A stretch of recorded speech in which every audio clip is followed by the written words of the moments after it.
نچلے درجے کی ہوتی ہیں، چھوٹے لوگ کرتے ہیں، چھوٹے لیول کی ہوتی ہیں، 100 روپے کی ہوتی ہے، 200 روپے کی ہوتی ہے. سزا ان کی بھی ہونی چاہیے لیکن کم درجے کی سزا ہونی چاہیے. اس سے بڑے آ جاتے ہیں پھر تھوڑی سی بڑے لیول کی کرپشن، پھر ہائی لیول کی کرپشن.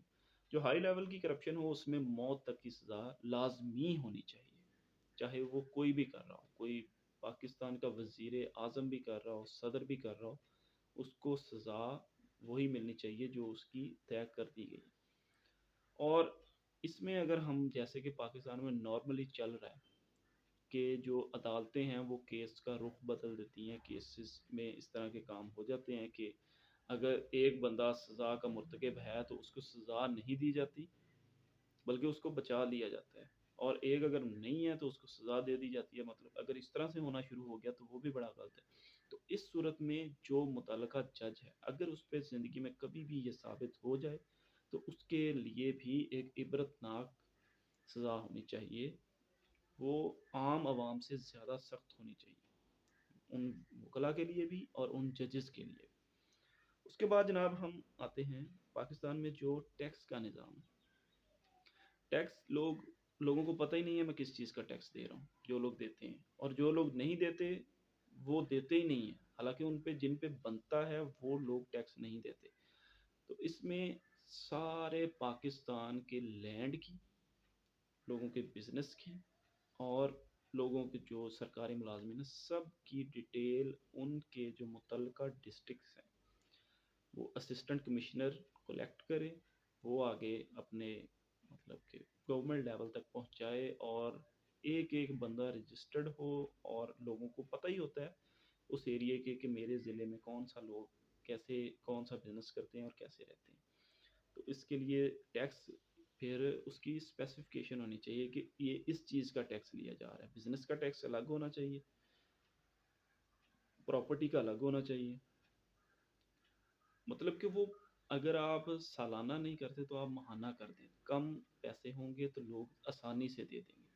جیسے کہ آپ کا بجلی کا بل آتا ہے، اب بجلی کے بل کے ساتھ ہی اس کو مینشن کر دیں، جیسے کہ آپ نے ٹی وی کا کیا ہوا پی ٹی وی کا، ویسے ہی آپ ساتھ مینشن کر دیں کہ یہ اس چیز کا اس میں ہے. وہ منتھلی پے ہوتا رہے گا اور پے کروانا بھی آسان ہوگا، لوگوں کے لیے بھی آسانی ہوگی، گورنمنٹ کے لیے بھی آسانی ہوگی، اور اس کا جو ریونیو ہوگا وہ بہت زیادہ ہائی لیول پہ ہوگا انشاءاللہ.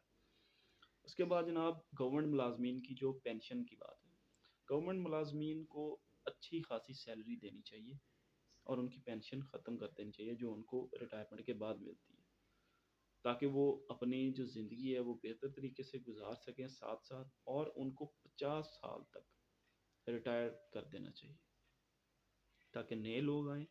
کیونکہ ابھی پہلے پاکستان کی جو لائف کی ریشو تھی وہ زیادہ تھی. ابھی ایک ریسرچ کے مطابق پاکستان میں جو ایوریج ایج ہے وہ 57 ایئرس ہے.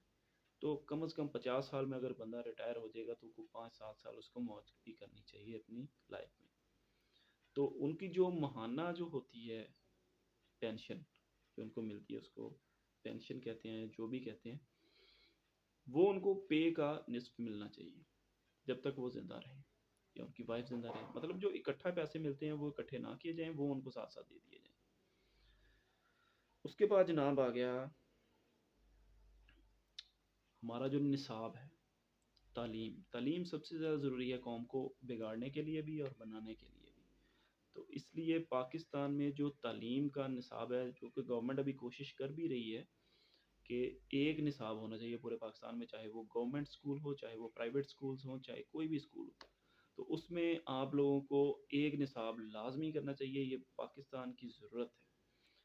اس کے علاوہ پاکستان میں یکم مطلب کہ پہلی جو کلاس ہے اس سے لے کے 10ویں کلاس تک تھوڑا تھوڑا کر کے پاکستان کو جو نیا بننے والا قانون ہوگا وہ سارا پورے جو تمام اسٹوڈنٹس ہیں اس میں ایک قانون کی کتاب لگا دی جائے.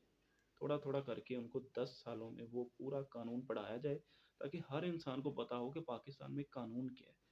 وہ اگر کسی کوئی اس کے ساتھ زیادتی کرنا بھی چاہے تو اس کو پہلے سے پتا ہو کہ بھائی میں تو اس آرٹیکل کے تحت اس سزا کا مرتکب بھی نہیں ہوں. تو اگر اس طرح کی چیزیں پاکستان میں جو ریئل ریفارمز ہیں اگر وہ کرتی جائیں تو پاکستان انشاءاللہ ضرور ترقی کرے گا. میری اس ویڈیو کو آپ لوگ شیئر کریں تاکہ شاید گورنمنٹ کے کانوں میں یہ بات پڑ جائے. یہ کام تو کافی مشکل ہے، اس میں بہت زیادہ شور مچے گا کہ اگر گورنمنٹ کرنا بھی چاہے، لیکن یہ وقت کی ضرورت ہے. اس طرح کے بولڈ فیصلے کرنے سے ہی پاکستان صحیح سمت میں جا سکتا ہے. تو میں آپ لوگوں سے اجازت چاہتا ہوں. بہت بہت شکریہ. اللہ حافظ.